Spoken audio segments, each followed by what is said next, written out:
네, 안녕하세요 여러분. 건강 유튜버 JWK입니다. 오늘은 간헐적 단식을 실천할 수 있는 실전 내용들 위주로 다뤄보겠습니다. 박영우 선생님의 격일 완화 단식 프로그램입니다. 이 프로그램에서 실제 박영우 선생님이 4주 미션으로 진행해서 6kg 정도 감량에 성공하셨다고 합니다. 총 6kg 중에서 체지방 3kg 감량, 그리고 나머지 3kg는 근육 손실이었습니다. 하지만 그 기간 동안 운동을 제대로 하지 못해 근육 손실이 있어서 아쉬웠다고 하네요. 여러분도 반드시 다이어트 할 때 운동을 같이 병행하셔서 근육량이 잘 보존되는 다이어트가 되셨으면 좋겠습니다. 박영우의 격일 완화 단식 프로그램, 주 3일 24시간 간헐적 단식을 시행합니다. 단식일 사이에는 정상 식사를 하는 날이 반드시 포함되어야 합니다. 단, 간헐적 단식 후 두통, 무기력 등등 불편한 증상이 심하게 나타나는 경우에는 주 1회만 시행하거나 시행하지 않습니다. 일반식을 하는 날들, 월수금 또는 화목토. 아침은 단백질 쉐이크와 블루베리 또는 무첨가 요거트 혹은 과일 한쪽을 드시거나, 점심은 밥을 포함한 일반 식사, 오후 간식은 단백질 쉐이크와 견과류, 저녁은 채소와 단백질이 풍부한 식사, 밥은 반 공기 이내로 허용하셔서 드시면 됩니다. 간헐적 단식하는 날, 화목토 또는 월수금 이렇게 편성하시면 되시고요. 월수금은 일반식으로 한다면은 화목토는 간헐적 단식으로 하는 개념으로 하시면 됩니다. 반대로 화목토를 일반식으로 한다면 월수금을 간헐적 단식을 하는 날로 정하시면 되겠습니다. 자신의 상황에 맞게 격일로 간헐적 단식을 하시면 되시고요. 일요일은 정상 식사를 하시면 되겠습니다. 자, 그러면은 간헐적 단식 하는 날에는 어떻게 드시냐면은 아침, 점심, 오후 간식은 물만 드시는 겁니다. 저녁은 채소와 단백질이 풍부한 식사, 밥은 반 공기 이내로 드시면 되시고요. 단식일에는 영양제를 복용하지 않습니다. 단, 영양제를 복용하신다면 저녁 식사 후에 섭취하길 권장드립니다. 간헐적 단식을 시행하는 날 두통, 어지럼증, 무력감, 집중력 저하 등 불편한 증상이 심하게 나타난다면 단식을 중단하고 평소대로 식사를 유지합니다. 간헐적 단식을 하는 날 운동하면 효과가 배가 됩니다. 일요일에는 허용식품으로 3끼에서 4끼까지 편하게 섭취하시면 됩니다. 고강도 인터벌 운동이나 근력 운동 하기 전 혹은 운동 직후 고구마나 바나나 1개 섭취를 하시면 도움이 되시고요. 무첨가 요거트를 섭취할 때는 블루베리를 열알 이내로 넣어서 먹으면 좋습니다. 저녁 식사에는 밥을 반 공기를 넘지 않도록 하셔야 하고요. 과일은 종류와 관계없이 하루 1개를 넘지 않아야 합니다. 가급적 아침에 단백질 쉐이크와 함께 섭취하거나 점심 식사 후 디저트를 먹고 오후 늦게까지 먹지 않는 것이 좋습니다. 아침 식사는 전날 저녁을 마친 시간으로부터 12시에서 4시간 후에 섭취해야 합니다. 저녁 식사는 취침 3시간 전에 끝내셔야 합니다. 잠자리에 들기 1시간 전에 TV, 스마트폰, 컴퓨터 화면을 보지 않아야 숙면을 취할 수가 있고요. 하루 20분 정도 낮잠은 허용됩니다. 하지만 30분 이상의 낮잠은 숙면을 방해하니 지양해 주시고요. 다음은 금기식품을 절대 섭취해서는 안 됩니다.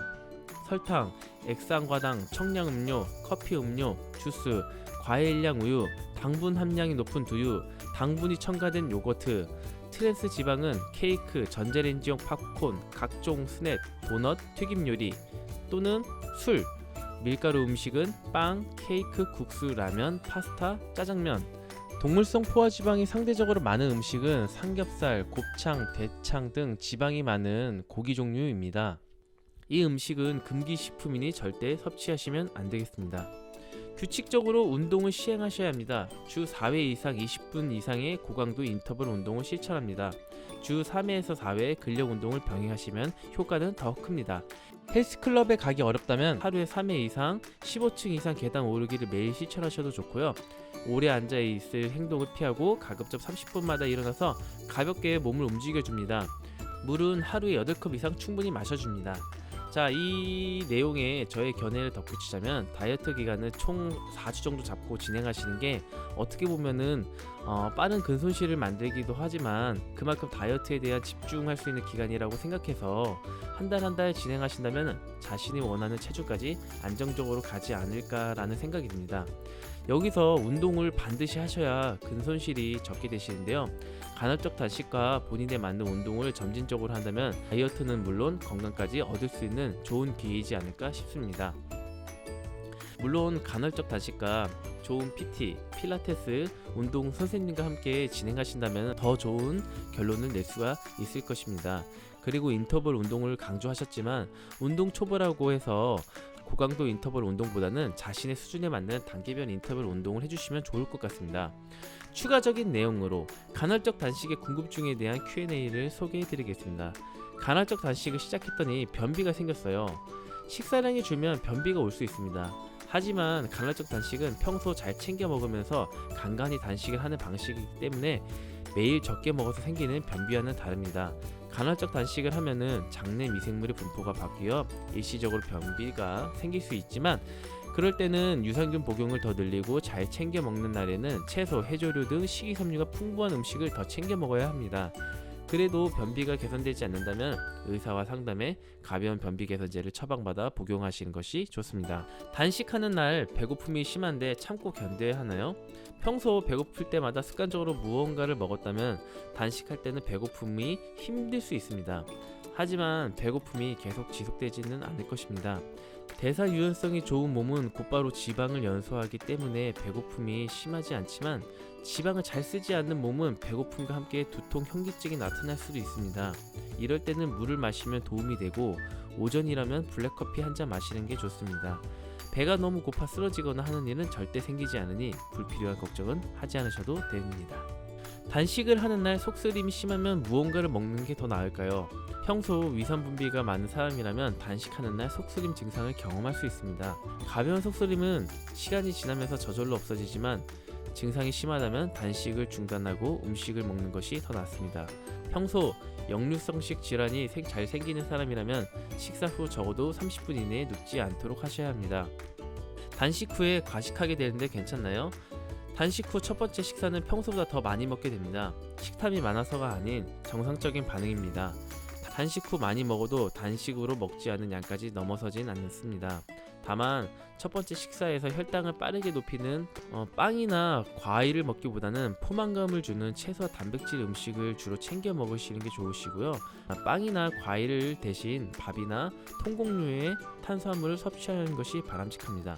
평소 식후에 복용하는 약이 있는데 단식 후에는 어떻게 하나요? 아스피린이나 소염 진통제 같은 약물은 빈속에 먹으면 속쓰림 등의 부작용이 있어서 식후 복용하도록 처방하는 경우가 많습니다. 따라서 식후 약을 복용 중이라면 담당 의사와 단식 기간에 빈속으로 복용해도 되는지 중단해야 하는지 문의하셔야 합니다. 네, 이렇게까지 해서 간헐적 단식 실전 팁과 정보들을 알아봤습니다. 더욱더 자세한 간헐적 단식을 알고 싶다면 제 컨텐츠 내용 중에서 스위치온 다이어트를 참고하시면 좋을 것 같습니다. 스위치온 다이어트는 링크를 걸어드리거나 마지막 추천 영상으로 설정해 드릴 테니 스위치온 다이어트도 많은 참고 부탁드립니다. 다가오는 여름을 위해 지금부터라도 다이어트를 준비하시는 건 어떠실까요? 그동안 3일 반짝만 하는 다이어트가 아닌 정말 4주 잡고 실천 가능한 내용들이니 여러분도 한번 도전해 보시길 바라시고요. 운동은 다이어트에 더욱더 도움을 주기도 하고 여러분의 건강을 지켜주기 때문에 하루에 30분에서 1시간 정도 꼭 운동해 주시길 바라겠습니다. 하지만 막상 운동을 하려고 하면 어떤 운동을 해야 할지 잘 모르시는 분들이 많습니다. 그렇다고 해서 무작정 고강도 인터벌 운동을 하시는 것보다 자신의 몸 상황에 맞게 진행해 주시는 게 중요합니다. 만약 초보분들이라면 몸의 순환계를 활성화시켜주는 운동이 중요합니다. 줄넘기나 걷기 같은 가벼운 운동이나 가벼운 홈트 정도 진행해 주시는 게 좋고요. 또한 몸이 뻣뻣해서 스트레칭이 잘 안 되시는 분들은 제 폼롤러 영상이 셀프 근막을 이완해 주는 영상입니다. 그 영상을 시청하시고 난 후 운동을 해주시면 더 좋을 것 같고요. 가벼운 통증 없애는 방법도 제 컨텐츠에 있으니 많은 시청 부탁드립니다. 오늘 영상이 좋으셨다면 구독, 좋아요, 알람 설정 부탁드립니다. 건강 유튜버 JW킴입니다. 감사합니다.